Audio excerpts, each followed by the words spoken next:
2023 का world cup चल रहा है और उस वर्ल्ड कप में वेस्ट इंडीज की टीम हिस्सा नहीं ले रही, लेकिन हम सब जानते हैं कि वेस्ट इंडीज के पास तमाम ऐसे खिलाड़ी हैं जो उसके मौजूदा टीम के खिलाड़ियों से कहीं ज्यादा टैलेंटेड हैं, लेकिन क्योंकि उनकी प्रायोरिटीज लीग क्रिकेट खेलना है, उनकी प्रायोरिटीज कुछ और है और बोर्ड के साथ उनके विवाद जो हैं वो इतने ज्यादा बड़े हैं कि वो इंटरनेशनल क्रिकेट को उतनी प्रायोरिटी पे नहीं रख रहे हैं।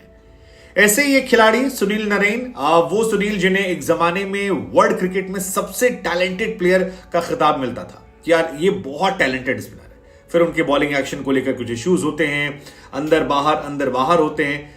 वो खिलाड़ी जिसने वेस्ट इंडीज को पहली बार T20 क्रिकेट में चैंपियन बनवाया था, वो खिलाड़ी जिसे क्रिकेट में पहली बार रेड कार्ड मिला जब वो कैरेबियन प्रीमियर लीग खेल रहे थे, रेड कार्ड फुटबॉल वाला, हाँ वही। वो खिलाड़ी जो आईपीएल में 2011 से एक ही टीम के लिए खेल रहा, केकेआर में कितने खिलाड़ी आए कितने खिलाड़ी गए, लेकिन सुनील नरेन वहीं रह गए। उस सुनील नरेन ने अब इंटरनेशनल क्रिकेट को अलविदा कहने का मन बना लिया। 4 साल से कोई इंटरनेशनल मैच खेला नहीं था। कहा जाता है कि वो अपनी दुनिया में मस्त थे और उन्हें कोई फर्क नहीं पड़ा था और बोर्ड के साथ उनका विवाद बहुत ज्यादा बड़ा हो गया था, लेकिन आखिरकार उन्होंने फैसला किया कि now it's high time to quit.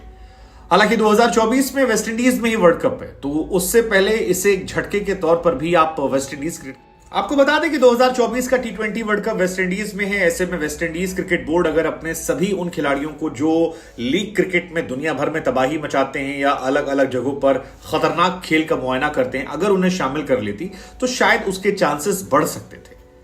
Sunil Naren, Andre Russell और तमाम ऐसे खिलाड़ी हैं जो काफी टैलेंटेड हैं, लेकिन वेस्ट इंडीज क्रिकेट के लिए कम खेलते नजर आते हैं। सुनील नरेन ने लास्ट टाइम 2019 में इंडिया के सामने मैच खेला था और उसके बाद से उन्हें उनकी टीम में जगह नहीं मिली और इसी बात को लेकर उन्होंने इंस्टाग्राम पर एक पोस्ट किया जिसमें लिखा कि वेस्ट इंडीज क्रिकेट से खेले हुए मुझे 4 साल से अधिक समय हो गया। 4 साल से मैं नेशनल टीम का हिस्सा नहीं हूं। बहुत सारे इश्यूज रहे जिस वजह से मुझे क्रिकेट से दूरी होनी पड़ी। दरअसल वेस्ट इंडीज क्रिकेट बोर्ड में सैलरी का इशू है और सैलरी का इशू है, ऑल्सो कुछ और इश्यूज हैं। उस वजह से तमाम खिलाड़ी जो हैं खेलना पसंद नहीं करते क्योंकि पैसे मुट्ठी भर मिलते हैं। एटीट्यूड का इशू है। सो वेस्ट इंडीज क्रिकेट बोर्ड की जगह वो दूसरी लीग्स को प्रायोरिटी देते हैं और अब क्योंकि इंटरनेशनल लीग्स इतनी ज्यादा हो गई हैं कि आप साल भर कहीं ना कहीं खेलते रहते हैं, सो उस वजह से इन्हें इश्यूज नहीं होते हैं। हालांकि सुनील नरेन कई सारी फ्रेंचाइज लीग में खेल रहे हैं, जबरदस्त खेल रहे हैं और वहां पर अच्छा कर रहे हैं। केकेआर में 2011 से वो हैं, कितने दिन और रहेंगे मैं इसको नहीं कह सकता क्योंकि केकेआर के पास अब कई सारे स्पिनर्स आ गए हैं। सुयश शर्मा, वरुण चक्रवर्ती, कुलदीप को तो हटा देता उन्होंने।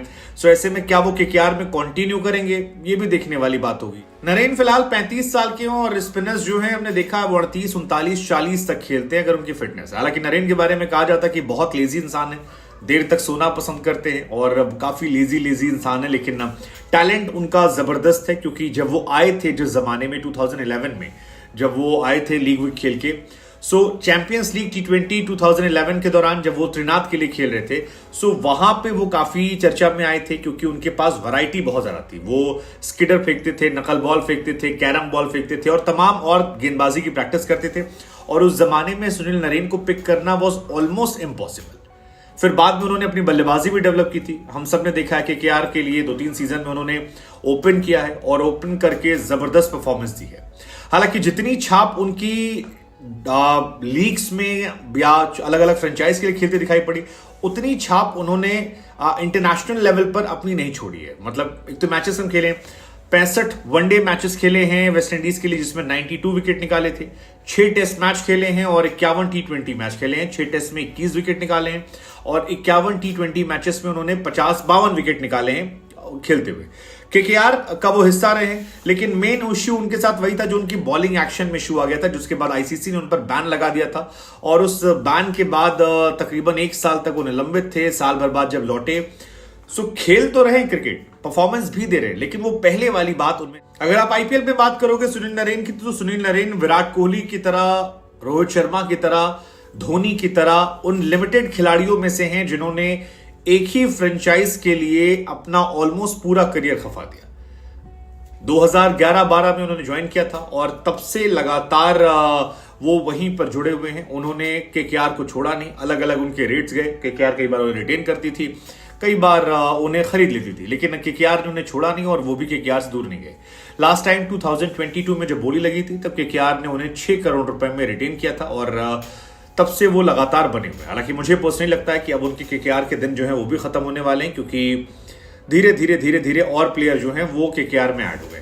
26 में 1988 में उनका बर्थ हुआ था। केकेआर के लिए 162 मैच खेले हैं, जिसमें अगर विकेट्स की बात करोगे तो 163 विकेट लिए। रन बनाने की बात करेंगे तो 1000 से अधिक रन बनाए हैं, जिसमें 75 उनका बेस्ट है। हालांकि उनका स्ट्राइक रेट बड़ा जबरदस्त है, 159.7 ये उनका स्ट्राइक रेट है। इसी तरीके से हाल फिलहाल में एक चर्चा में आए थे, जो आपने आपको बताया रेड कार्ड उन्हें मिला था। कैरिबियन प्रीमियर लीग चली थी 2023 में और इस साल पहली बार क्रिकेट में फुटबॉल की तरह रेड कार्ड निकाला गया था, जहां पर कहा गया था कि अगर आप 18 ओवर से डिले होते हैं तो फिर आपको रेड कार्ड दिया जाएगा। और सुनील नरेन वो पहले प्लेयर बने थे सीपीएल में जो रेड कार्ड उल्लंघन के लिए रेड कार्ड पाने वाले थे। आपकी फेवरेट